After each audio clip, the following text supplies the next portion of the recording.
How do you find the length of arc?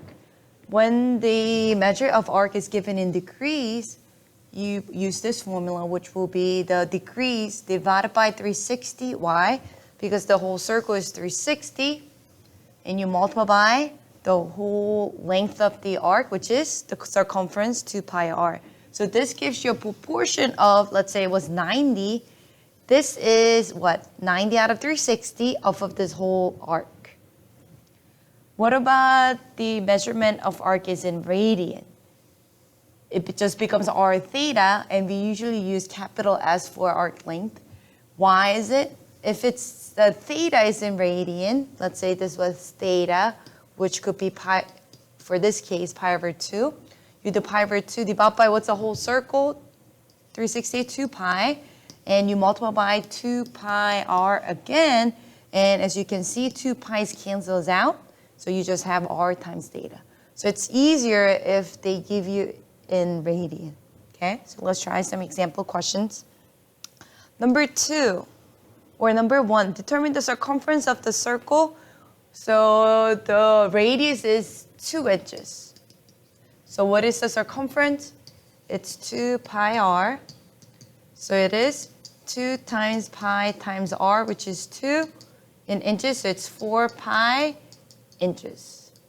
Let me just go ahead and leave pi as it is, okay? Because we like to get exact answers. So then what do we do to find the arc length when the measurement of angle ACB is 90? ACB, so that's what we were talking about, right? That was 90. So then what do? It's 90 degrees over 360, which is a quarter, times 2 pi r. And we know 2 pi r was what? 4 pi. So when you divide by 90 and 360, it becomes 1 over 4. You can divide by 90 on top, 90 in denominator. And the circumference became what? 4 pi. So you get pi as its length. Pi inches. Okay. What if the measure of an angle is pi over 4, what is the length of DE? So this one is DCE. DCE, this one right here. So that's pi over 4. So this time you will do pi over 4 times theta times r, which is 2. So you get pi over 2, right? 2 divided by 4 is half. Pi over 2 inches.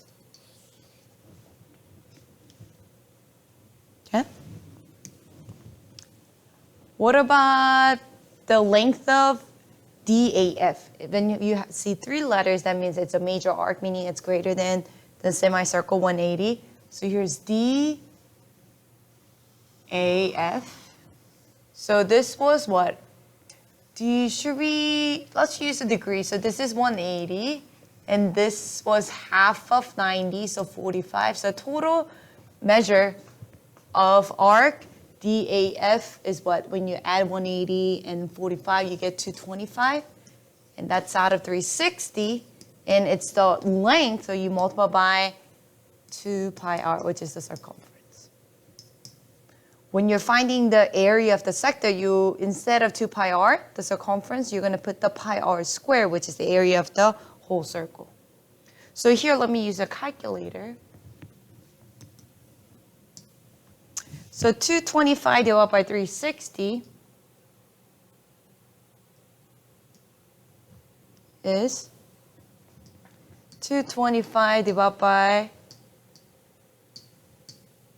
360 times, right?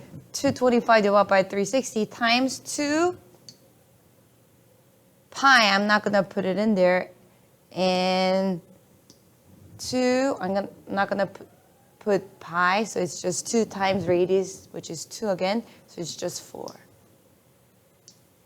So you get 2.5. If you go to math, hit math, enter to fraction, it's 5 over 2 pi, or you can write it as 2.5 pi inches. Okay, leave your answers in terms of pi. Number 4, the bisector of angle DCB.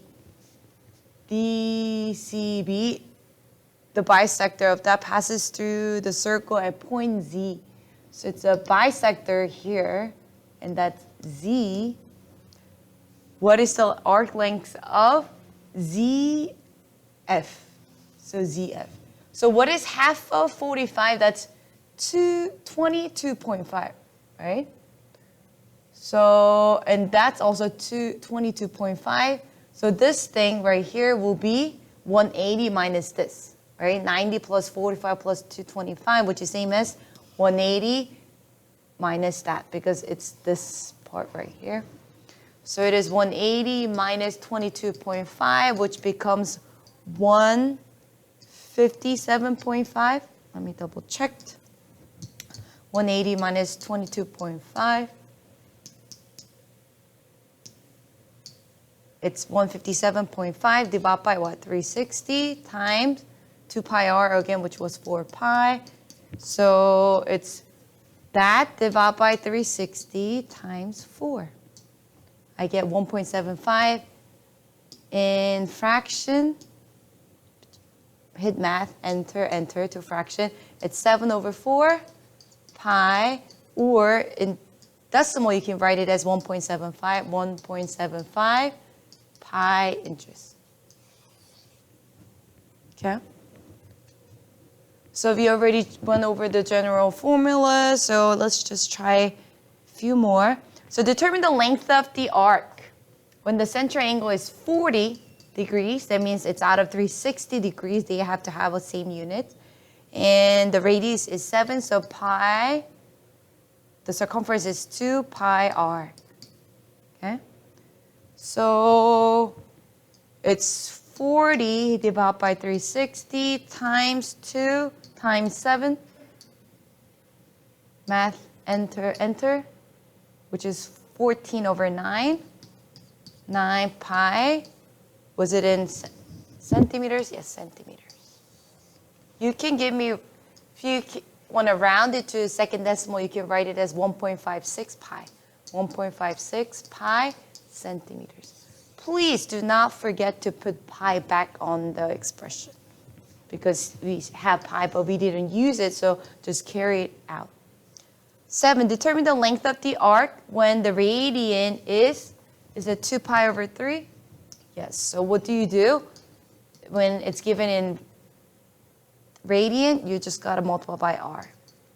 It's 2 pi over 3 times radius, which is 2.5. So it's 2/3 times 2.5. Math, enter to get the exact answer. 5/3 pi in feet. Okay.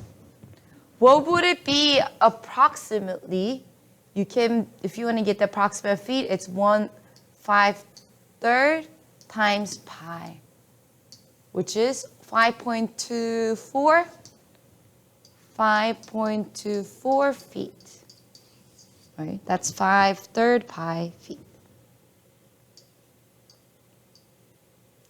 Number 8, an arc intercepted by a central angle measured 225 has a length of 40 pi. So now you're looking for the diameter. That means I have to find r radius first using the information given. So it says the measurement of the angle was 225. That must be out of 360 times 2 pi r. Circumference must equal to what? It's 40 pi. You have to find r. So what do?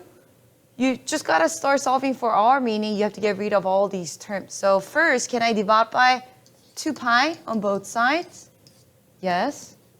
Then I get 20, right? 40 divided by 2 is 20, equals to 225 over 360 times r. So now, how do you get rid of the fraction? You can flip and multiply. 225, 360, then 360s are gone, 225s are gone.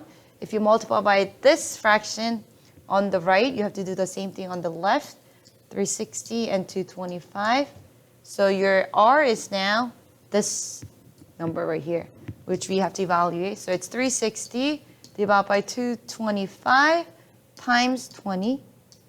So the radius is 32 in centimeters.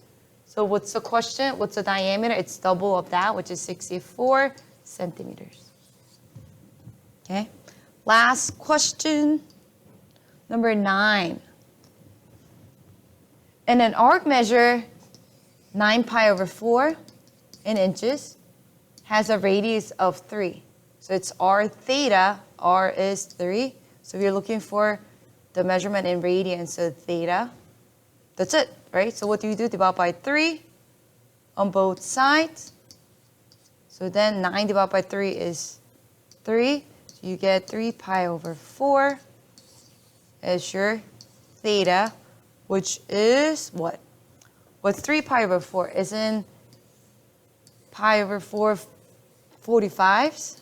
So it's 45, 45, and another 45. So that is about 135 degrees. But they want it in the radian, so that is your final answer.